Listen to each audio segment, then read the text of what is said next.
क्या आपने कभी महसूस किया है कि आप सपने में 10 घंटे बिताते हो और जब नींद खुलती है तब पता चलता है कि आप तो सिर्फ 1 घंटे के लिए सो गए थे। और कभी कभी इसके उल्टा भी हो जाता है, आप सपने में 1 घंटा बिताते हो और जब जाग जाते हो तो पता चलता है कि आप 10 घंटे से सो रहे थे। आप में से बहुत से लोगों ने ये एक्सपीरियंस किया होगा। तो क्या वाकई सपने में टाइम अलग चलता है? अगर हाँ तो क्यों और इसका क्या मतलब है? या फिर ये सिर्फ हमारे दिमाग का भ्रम है? इसके लिए सबसे पहले हमें ये समझना होगा कि सपने आते क्यों हैं। जब हम सोते हैं तो नींद के बहुत सारे स्टेट से गुजरते हैं, जिसमें एक है REM यानी रैपिड आई मूवमेंट। ये नींद का एक ऐसा फेज है जिसमें नींद में हमारी आंखें तेजी से हिलती हैं। यह नींद का सबसे इंपॉर्टेंट फेज होता है क्योंकि यही वो समय है जब हम सपने देखते हैं और इसी स्टेट में ब्रेन की गतिविधि बढ़ जाती है। इसी फैक्ट को देखकर हम सपनों में समय के बिगड़ने का रहस्य सुलझा सकते हैं। लेकिन सवाल ये है कि क्या सपने में टाइम रियल दुनिया से अलग होता है? इसका जवाब है हाँ। कुछ थ्योरी के अनुसार सपने में टाइम का अनुभव हमारे रियल दुनिया से भिन्न हो सकता है, यानी सपने में हम जो देखते हैं वो हमारे असल टाइम से ज्यादा या कम समय लग सकता है। इसका कारण ये है कि सपने में हमारा मस्तिष्क अलग तरह से काम करता है। सपने में हमारा मस्तिष्क अपने आप को REM अवस्था में ले जाता है, जिस वजह से हमारे दिमाग को असल दुनिया में क्या समय हो रहा है ये पता ही नहीं चलता। दूसरी थ्योरी कहती है कि सपनों में हमारा दिमाग जानकारी को अलग तरह से प्रोसेस करता है।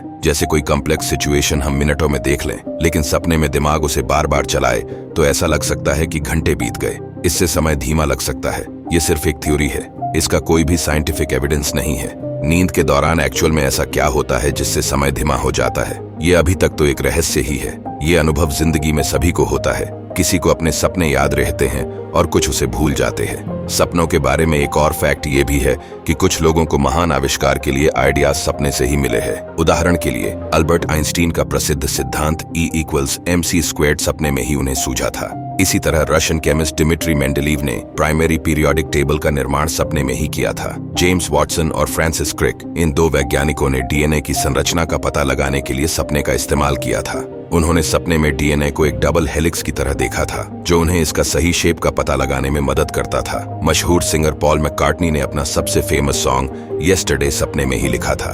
उन्होंने सपने में एक मेलोडियस ट्यून सुनी थी, जिसे वो उठने के बाद याद करके पियानो पर बजाने की कोशिश की थी। उन्हें लगा कि वह ट्यून किसी पुराने सॉन्ग का है, लेकिन जब उन्होंने अपने साथियों से पूछा तो उन्हें पता चला कि वह एक नया गीत है जिसे उन्होंने खुद ही बनाया है। इंग्लिश ऑथर मैरी शेली ने अपनी प्रसिद्ध नॉवल फ्रैंकेनस्टाइन का विचार सपने में ही पाया था। उन्होंने सपने में एक डॉक्टर को देखा था जो एक मुर्दे को बिजली के जरिए जिंदा करने की कोशिश कर रहा था। वो इस सपने से इतना प्रभावित हो गई कि उन्होंने इसे एक डरावनी कहानी के रूप में लिखना शुरू कर दिया। इसी तरह भारतीय मैथमेटिशियन श्रीनिवास रामानुजन, जिन्होंने अनेक मैथमेटिकल थ्योरम्स और फॉर्मूलाज की खोज की थी, उन्होंने कई बार दावा किया था कि उन्हें अपनी कुलदेवी नामगिरी सपने में दिखती थी और उन्हें गणित के किसी समस्या का समाधान मिलता था। और भी कई ऐसे उदाहरण हैं जिनमें सपने में आइडिया आने से लोगों को अपने इन्वेंशंस किए हैं। एंशिएंट ग्रीक फिलोसोफर प्लेटो का मानना था कि सपने आत्मा की तस्वीरें हैं जहां अलग अलग नियम चलते हैं और वहां समय भी अलग तरह से बहता है। एंशिएंट यूरोप में सपनों को प्रवचनों और संकेतों का जरिया माना जाता था।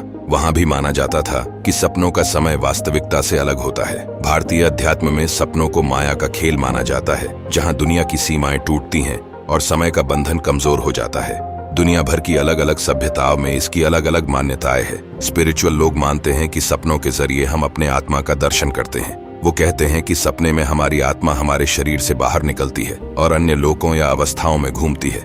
इसलिए सपने में हमें वो चीजें दिखाई देती हैं जो हमारे लिए महत्वपूर्ण हैं। या फिर हो सकता है कि हमारी आत्मा एक ऐसे स्थान पर गई है जहां समय की धारा अलग है। या फिर यह हो सकता है कि हमारी आत्मा एक ऐसी घटना को देखना चाहती है जो हमारे लिए बहुत मायने रखती है और इसलिए वह उसे धीरे धीरे अनुभव करती है। इस विषय पर मैंने जितना हो सके उतना रिसर्च करके इसके साइंटिफिक, फिलोसॉफिकल और स्पिरिचुअल फैक्ट्स बताने की कोशिश की है। ऐसे ही वीडियोस के लिए हमारे चैनल को सब्सक्राइब कीजिए।